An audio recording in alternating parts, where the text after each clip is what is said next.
Okay, so yesterday we obviously won the Club World Cup and we are now champions of the world. But today we're going to obviously be doing that review of that performance. And I've got a new guest today, Jabari. How are you, my friend? Yes, bro. Thanks for having me on. I'm fine.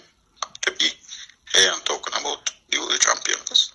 Yeah, I mean it was a really good performance in the attack and less so good performance in the defense. But I think it will be it's a good podcast to be on for your debut. I mean it was a really thrilling match, 5-3 in the end, and five good goals from us, three less good goals in terms of our defense. But let's start with the attack and.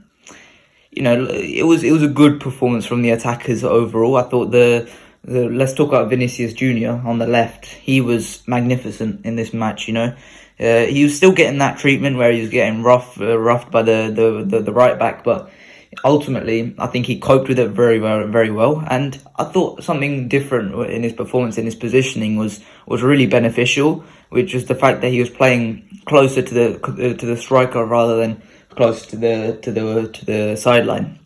I thought that really helped his performance because he stayed central and he had less players to face. And you saw that in the last goal, the one where he nicked it off of Dani Ceballos. He was in a good position to just slot it away. And you saw with the first goal as well. I believe it was the first goal. He was just slotted in neatly behind, and he had one-on-one with the keeper. And I thought his finishing was great today. His dribbling was great. His positioning was great, and overall, it was just a good performance from Vinicius Junior. I want to see this be carried forward. So, do you think this is a permanent change that Vinicius Junior could make to his game? Do you think this is a permanent change that will, do him well in La Liga? Yeah, I think as you said, the variation in his positioning was much improved this game. I think that him and Benzema, that duo, we missed it heavily throughout the season and after the World Cup. And I think that also the addition of Camavinga at left back to help him get that some more room offensively, some more room to operate in and to pass between the lines, receive when you have space. And I see for the goal that he said for his first goal, it came from the half space and with him linking up with Benzema. So I think that it was a much improved Vinicius during this tournament, and hopefully it may continue for the league and the Champions League. Yeah, I want to hear your thoughts on how he's been playing in the last few games, because I didn't think he was doing great up until coming into this game, because it just seemed like the defender was getting under his skin, and I think this was a much needed break. So what were your thoughts on how he was playing coming into this tournament? For me, it was very frustrating to see the way in which he was keep on being heckled, but at the same time, I'm not a big fan of how he approaches the game in terms of heckling the referee as well. I think that he should just let the game come to him more and let the referee do his job at the end of the day.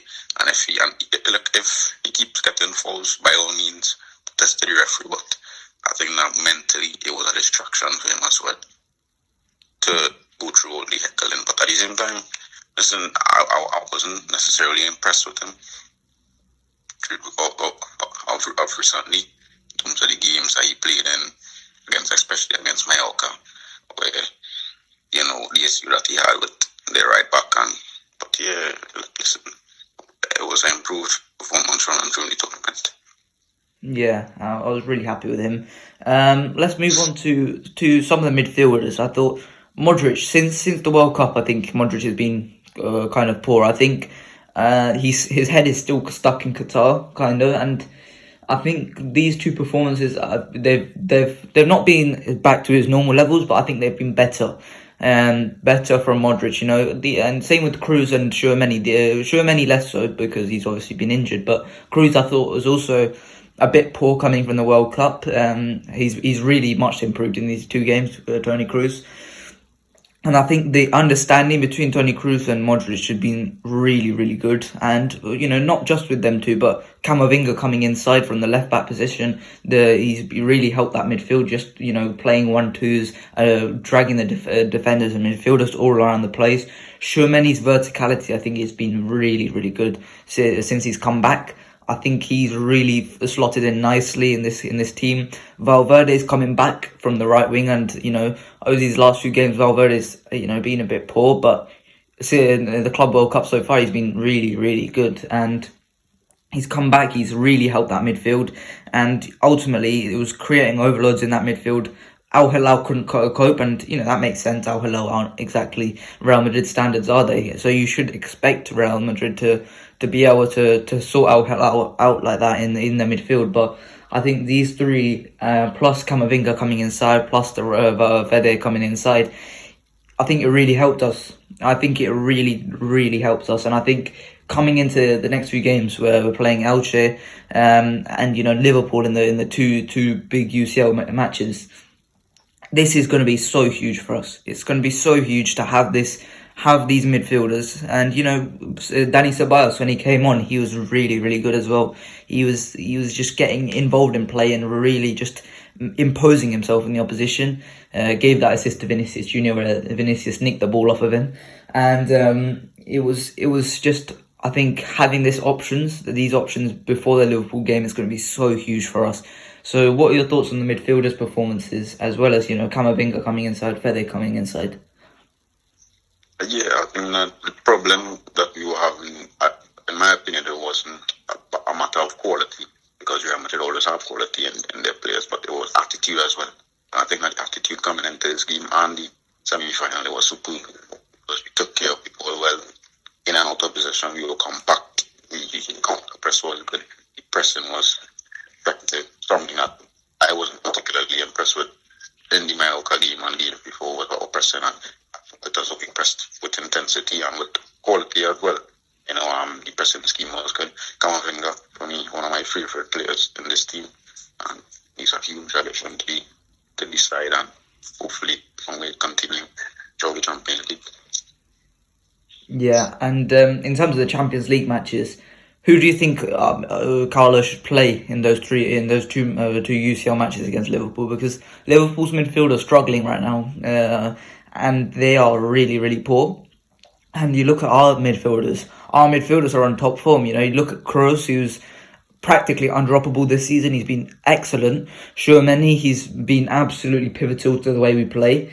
Fede, he's coming back into form, coming back into great form. You look at Camavinga, you drop Alaba into left back, and then you put Camavinga into midfield. That could be an excellent option. And Ceballos, he's been absolutely incredible over the last few matches. Apart from the Mallorca match where everyone played quite badly, I think Ceballos has been absolutely undroppable as well. And you look at those midfielders, and the only one who's been kind of poor in the last few matches is Luka Modric. So who do you think we should play in that midfield three against Liverpool? Because we can definitely take a hold of that match against Liverpool in the midfield position. So who do you think we should play in that midfield three?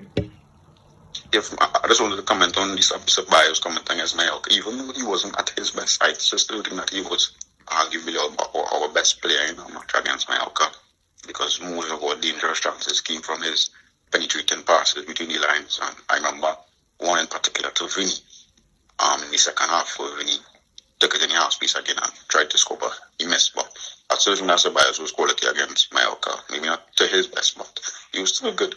But yeah, against Liverpool, I think that Camavinga should start.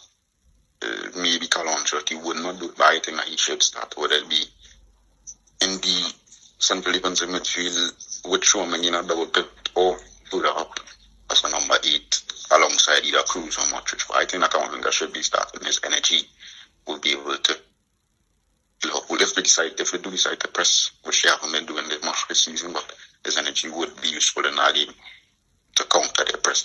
But in terms of left back, I wouldn't play Camavinga left back against Salah, because I think Salah will constantly go at him on if he wants, and he hasn't really got that test yet for me in terms of a tricky winger who would try to isolate him and take him on the byline, cut him inside. So I wouldn't play him at left back in that big of a game, but I'd play maybe Alaba and then Rudiger Militao as centre backs. So Alaba could continue to help Vinicius offensively in that left back position as well, to give him that freedom and isolation on the left that he needs to play at his best. And then so Tchouameni has to start for me. Cruz has to start, and either between Modric or Camavinga for the next midfield role, and then Ceballos off the bench was always a good option. Yeah. Let's talk about the right hand side, and in terms of Fede Valverde and Dani Carvajal. I've been a huge critic of Dani Carvajal over the last few matches, as most Madrid fans have been. But I thought he was quite good in this match. You know, he was, because Fede kept coming inside, Fede kept occupying in those midfield roles. I think Dani Carvajal had that whole right hand side to himself, which, you know, it has proved to be a weakness in the past, especially, you know, against Barcelona, let's say, and he's just been completely exploited on that side. However, Fede came inside, and Dani Carvajal, he was really dangerous. He spread the play. He's pretty good, and you know, I don't trust Dani Carvajal still, but I think, you know, if Dani Carvajal can produce those matches from now until the end of the season, I think, you know, he can be pretty valuable for us, because, you know, I don't think there are other options really for us apart from Vinicius Tobias, who, let's be honest, Carlo Ancelotti is not going to give a chance to. And then you look at Fede. I think Fede, over the last few matches since the World Cup, he's been really poor. However, last two matches, Club World Cup, he's been really good. He's got involved in the play, and I know the two goals yesterday were, you know, rather lucky. I thought, you know, rather lucky because there was probably bad goalkeeping, but from the Al Hilal goalkeeper, and I think he should have done better with those chances. The shots, the Al Hilal goalkeeper, but I think Fede deserved that luck because he played that well. Yeah. Previously, you saw some of the touches he was taking, getting away from him, and, you know, it just seemed like his head was not in the right place. I think he was much improved from Fede, and I'm really happy to see that. So, in terms of the, you know, just this performance, what do you think of the right hand side and how they functioned as a whole?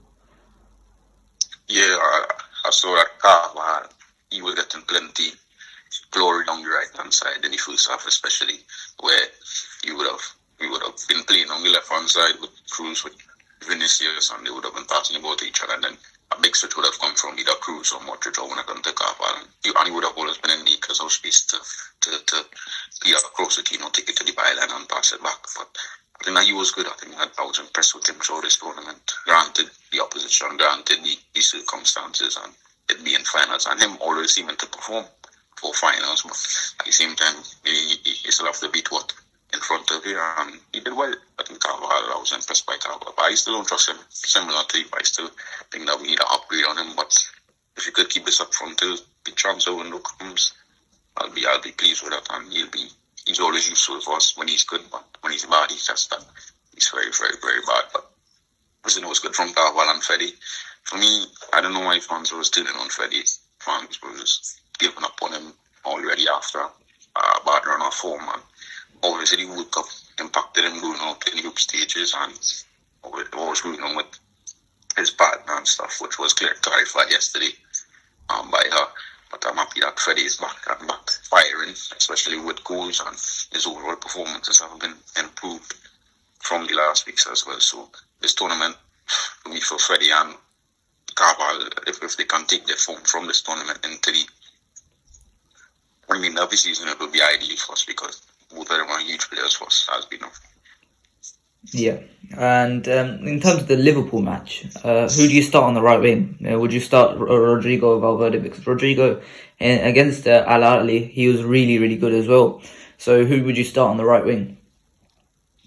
For me, it's Rodrigo. For me, I still think that Rodrigo is our best attacking option or attacking partner to partner Vinicius and Benzema, because naturally he's an attacker, and naturally he would know what to do in situations on the right hand side or in the number 10 role better than Fede. And I still think that Fede isn't as good as he is in the midfield on the right, because he doesn't like to take it down to the byline. Particularly, he's not a particularly good player 1v1 either. I think that Rodrigo is an excellent player between the lines. He can link with Benzema, and he adds more natural fluidity to our game as well. So for me, it's Rodrigo, playing off the right or in the number 10 position, as we've seen in a 4-2-3, or however you want to perceive it, but I'm playing Rodrigo in that Liverpool game. Yeah. Let's move on to the bad performance in defence. I mean, 3 goals conceded to Al Hilal.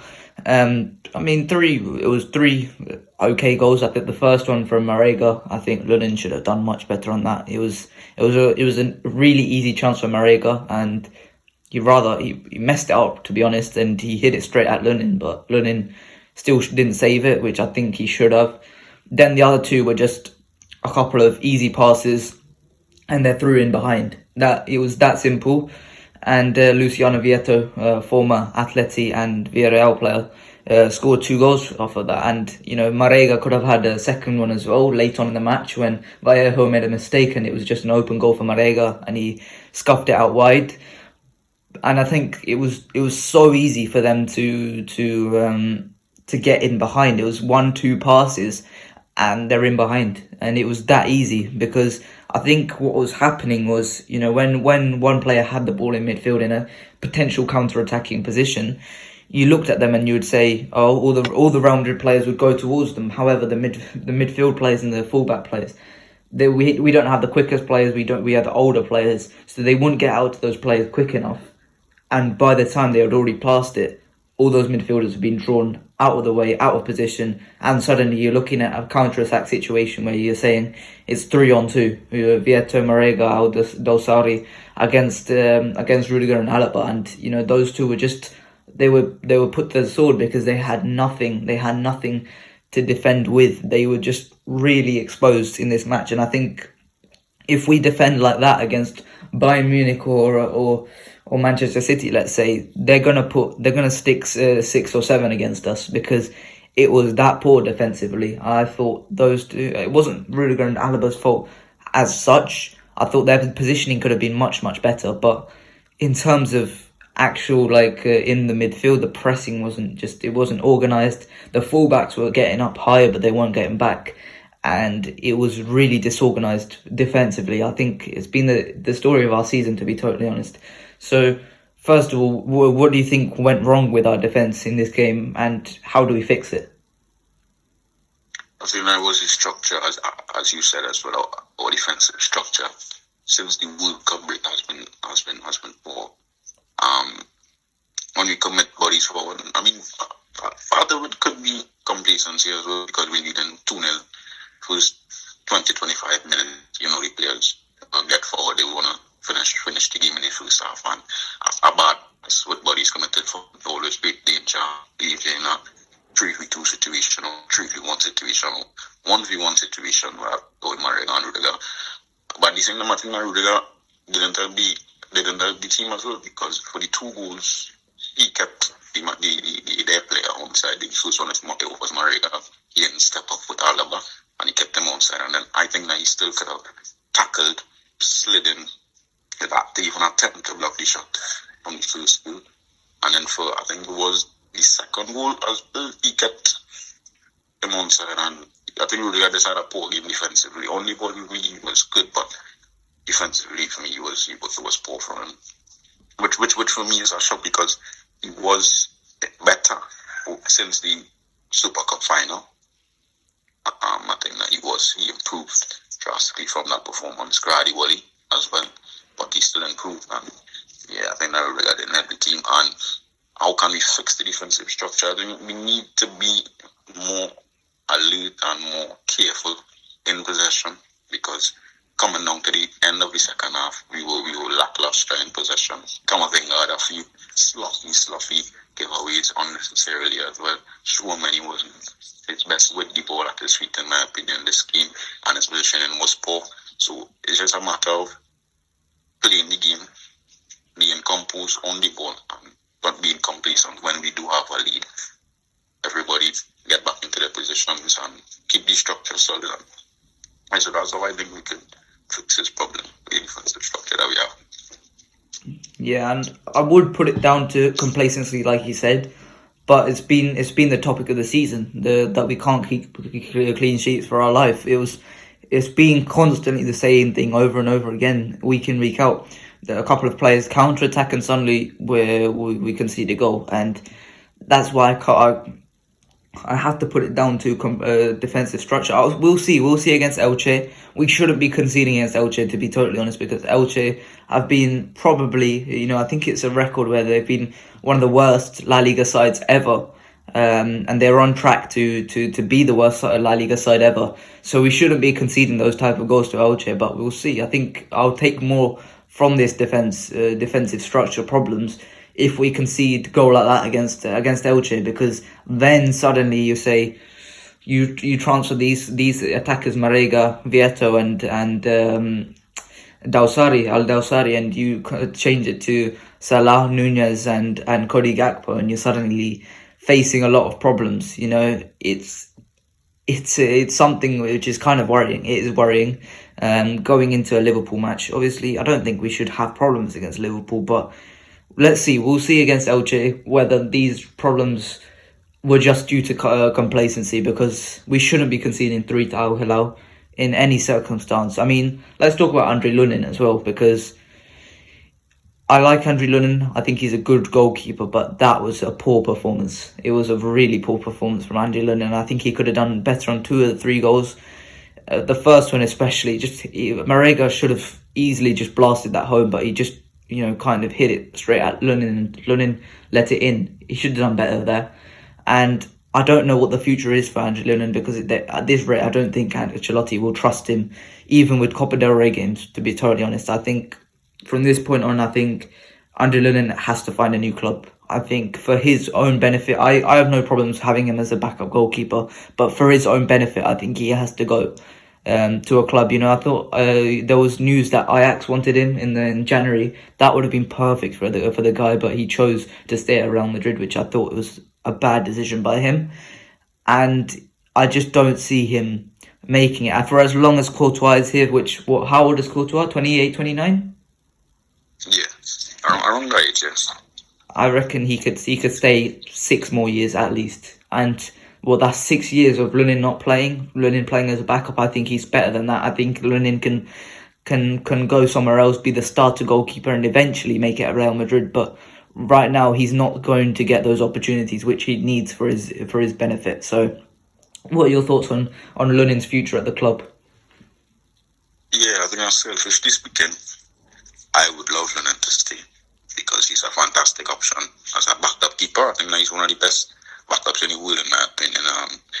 But objectively speaking, he should go, to play regular minutes at a top club, because he is capable of doing so, because, as we said, he is a fantastic prospect, at least. If he isn't a fantastic keeper, yet he's a good prospect for the future. And so he should go in the summer and try and find a move that will better and improve his career. But in terms of this match, he was poor for at least 2 out of the 3 goals. For me, he could have done better. I can't remember, I think it was his second goal where he just committed himself out way too early, and I think it was Vieto for the second goal.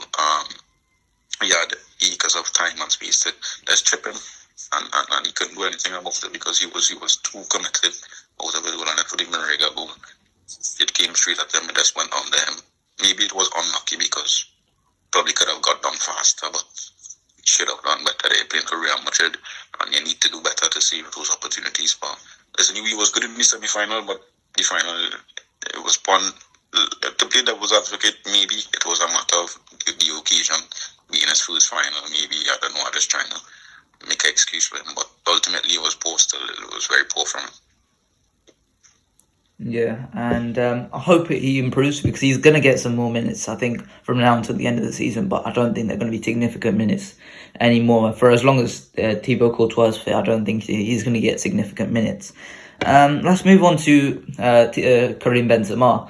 And I thought Benzema was good. He's coming back. He's slowly getting back to his best form, but there is still that element of, there's just that lack of sharpness about Benzema. I think, if this was Benzema last season, he would be getting on the end of chances. There was one where Fede just whipped it in, and he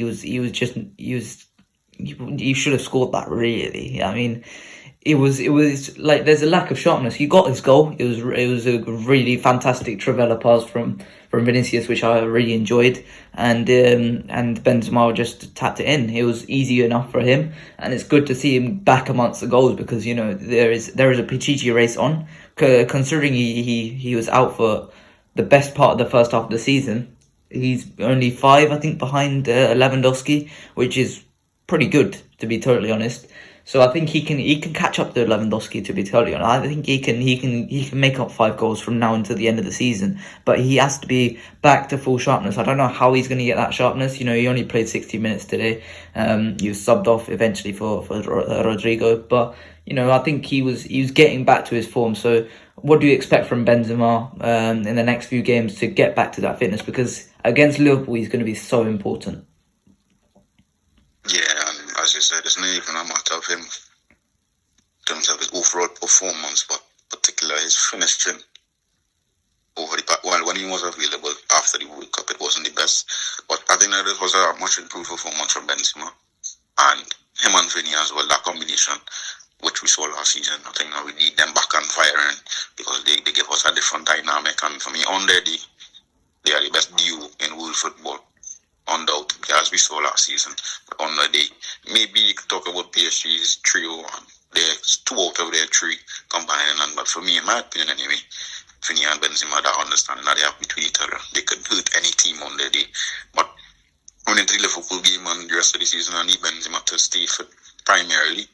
And then after that, I need his performances to be like or better than what we saw today. In the box and out of the box, because we know Benzema is not a traditional striker where he likes to be in the box and that's on for goals, but he likes to get involved in play, link play, which is useful for our system, and Carlo loves him for that. And so we need him back on fire, and we need him at his best in both in the box and outside of the box linking up play, and we just need Benzema back to his best for us to be at our best because he's our best player. So yeah. Yeah, and up against Virgil van Dijk, let's see if he's fit for the game, Van Dijk. But up against Van Dijk and Konate and Matip, he's gonna have a little bit of a challenge. So we can't afford to mess up loads of chances, because I can see that Liverpool game being a lot tighter than a lot of people suspect. I can see that Liverpool game, Liverpool actually turning up for that game, unlike how they've been doing in the Premier League so far this season, which has been really shocking. And I can see them turning up, especially Darwin Núñez and Mo Salah. I bet that those two are going to have a very good performance, which it might be embarrassing if Núñez scores, but I do think that could happen. We've seen Werner turn up at Real Madrid so many times and score, so I believe Núñez can do just the same. And just to finish up, let's talk about Sergio Arribas. He didn't obviously play in this match, but in the game against Al Ahly, he was a really, really good player. He 1 minute, 1 goal. That was the highlight of his game. I was hoping he would get some minutes here. To be totally honest, 20 minutes, hopefully none at all. So let's see what happens with Sergio Arribas from now until the end of the season. I think he deserves the minutes. He had a minute and he scored a goal. Like there was literally nothing else he could have done in that minute, and he scored a goal. He scored a goal 10 seconds after coming off the bench. So from now until the end of the season, I think he should get a lot more minutes, because if he comes good, then suddenly you've got another option and a quality option. So for me, I think Sergio Arribas should be playing from now until the end of the season. So what do you think is the verdict on Sergio Arribas for you? Yeah, in the semi-final, the Arribas goal was the highlight of the performance for me, because yes, Vinicius scored, yes, Freddie scored, got back to scoring ways, but it was just poetic to see that Carlo gave him 1 minute, literally 1 minute to come on and play, and he scored, and he ended up scoring his first goal, competitive goal for the first team. And he's a quality player, as we've seen in Castilla matches, technically gifted, positional awareness in between the lines, operating, link and play with his teammates. He's a great footballer, but it seems as though Carlo Ancelotti doesn't want to use him and give him much chances, and I think I should have came on in the final. No doubt about it, because we're winning. At least give him 15 minutes so the fans can see what he's about. The fans who don't get to watch Castilla could see him, because I'm not pretty sure they probably have never seen him play, if they don't remember on the season when he used to take a couple of minutes. And so Arribas is a good player, and it's probably unpopular, but I would rather give Arribas minutes at this point over the likes of Eden Hazard, because Hazard offers us nothing in 2023, and I'm sure Arribas would at least fight for the badge from Castilla, and he knows what it means to play for Real Madrid and defend the badge. And so I would rather give Arribas minutes over Hazard, and whether it be in the league, 50 minutes off the bench, or Copa del Rey against Barca, we need him to come on for 10 minutes to just drop back and try and hold the lead. Whether it be whatever the circumstance or the situation, I would rather develop Arribas and give him minutes over Hazard. Yeah, 100% agreed. He's been so good for Castilla. He's just so obviously too good for third division level. He's at minimum mid-table La Liga level already, and he's been at Castilla for so many years now. I don't know how many years he's been, worthy of a call up to the first team. But I just don't understand what the negatives are of giving Arribas some minutes, especially in this game. It does boggle my mind, but. There are some other Castilla players as well. Alvaro Rodriguez, who should get some minutes from now until the end of the season. Vinicius Tobias, how many times do I have to say? We have Carvajal and Nacho at that position. We surely give him some minutes from now until the end of the season. And, some other players as well could get some minutes. So let's see what happens from now until the end of the season. But have you got anything else to add on the performance as a whole, or maybe some individuals? Ceballos, I wanted to highlight Ceballos off the bench as well, because I've been screaming for his renewal since the World Cup break, and I think now he just confirmed that he will be getting a contract renewal, not necessarily to the media, but with that performance in the final and semi-final again, I think now he deserves it, no doubt about it, and another quality cameo from him. And maybe not so from Asensio, but I think that Ceballos definitely deserves to stay and renew his contract with us. Yeah, okay, so that is it for today. Thank you, Jabari, for joining us, and I hope to see you on some more podcasts in the future. Yeah, bro, thanks for having me on. It was nice speaking to you, and hopefully I'm back for the future as well. Yeah, okay, so that is it for today's Los Blancos podcast. I hope you guys enjoyed today. Please like and subscribe, and I'll see you guys later. Bye-bye.